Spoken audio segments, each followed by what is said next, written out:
সাংস্কৃতিক আগ্রাসন এক অদৃশ্য লয়, কোনো অস্ত্র বা বারুদ ছাড়া। এটি আপনার মন আর বিবেককে কিনে নেওয়ার এক নীরব চক্রান্ত।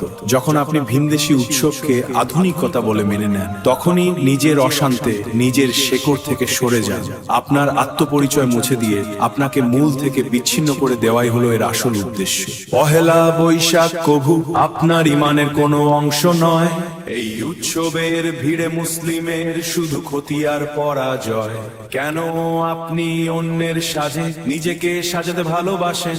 দিনের পথটি ভুলে কেন মিছে মরীচিকার কাছে আসেন? নিজেকে চিনুন, আপনি তো মুসলিম, রাখুন আপনার সম্মান। ভিনদেশী এই স্রোতে গা ভাসালে হারাবেন নিজের ঈমান। ফিরে আসুন সত্যের পথে, বুকে ধারণ করে আল কুরআন। নওরোজা 31 কিংবা ইংরেজি নিউ ইয়ার, এসব উৎসব আপনার নয়, তবে কেন এত অহংকার? এই সব দিনে অন্য জাতির অন্ধ অনুকরণ যে করেন, নিজের আসল পরিচয়কে আপনি নিজেই তো মুছে ধরেন। নিজেকে চিনুন, আপনি তো মুসলিম, রাখুন আপনার সম্মান। ভিনদেশী এই স্রোতে গা ভাসালে হারাবেন নিজের ঈমান। ফিরে আসুন সত্যের পথে, বুকে ধারণ করে আল কুরআন। সাংস্কৃতিক এই আগ্রাসনে দিনের প্রভাব কমে যায়। আপনার ঘরের ভেতরে আজ অন্য নিয়ম জায়গা পায়। আস্তে আস্তে শূন্য ভুলে নতুন মডেলে হন রঙিন।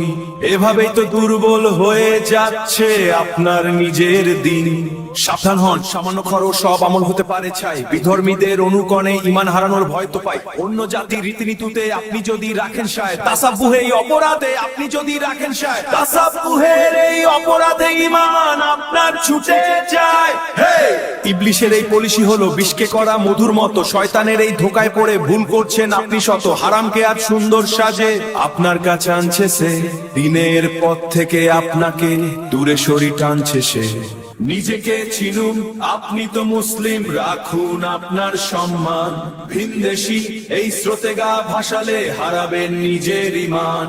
ফিরে আসুন সত্যের পথে, বুকে ধারণ করে আল কুরআন। সময় থাকতে করুন তওবা।